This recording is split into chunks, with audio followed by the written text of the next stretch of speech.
il y a un cas intéressant dont je voudrais vous parler. C'est le futur des slivés. Vous savez qu'après une sleeve, on va respecter la façon de les règles hygiéno-diététiques, diminuer la quantité de manger et adapter sa nourriture à l'examen, à l'activité physique qu'on a. Sauf que si on se met à manger, ce tube peut se dilater de nouveau. Et au lieu d'avoir un tube, on va avoir un nouveau estomac, un néogastre. Et c'est le cas de cette dame qu'on a vue cette semaine. Elle a été opérée en 2012 pour une obésité morbide avec un poids initial de 196 kg, un BMI de 63 et un problème de genou sévère. Et on lui a fait une sleeve à cette date. Pourquoi on n'a pas fait de bypass? Parce que même la sleeve peut être indiquée au grand BMI et ça peut donner d'excellents résultats. Et on en a plusieurs cas où le résultat est très satisfaisant. Sauf que si cette malade, de 1 an à 1 an, elle a perdu 58 kilos.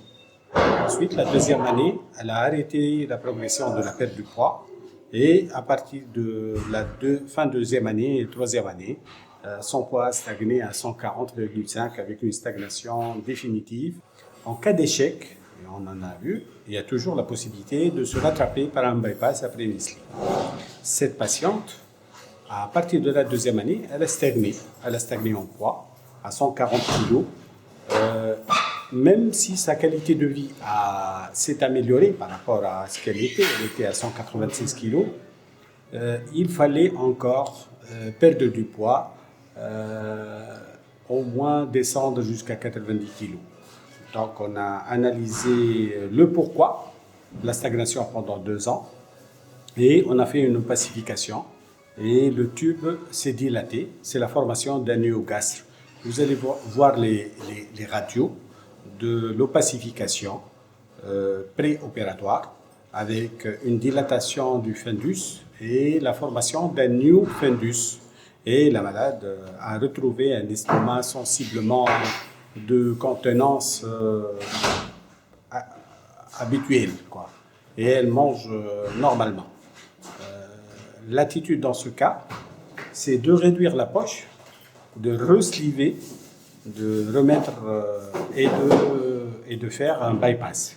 C'est ce qu'on a fait cette malade. On a fait un bypass avec anastomose unique, c'est-à-dire sur 11 en oméga, avec réduction de la poche, excision de l'excès et laissant un petit tube gastrique et une dérivation, un bypass, un mini bypass.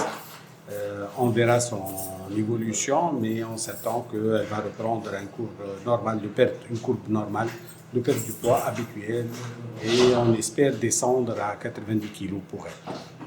Voilà, j'ai voulu attirer l'attention sur l'importance de respecter les règles, surtout en quantité, après une sleeve.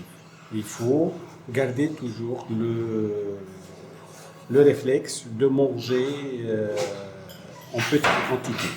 Voilà.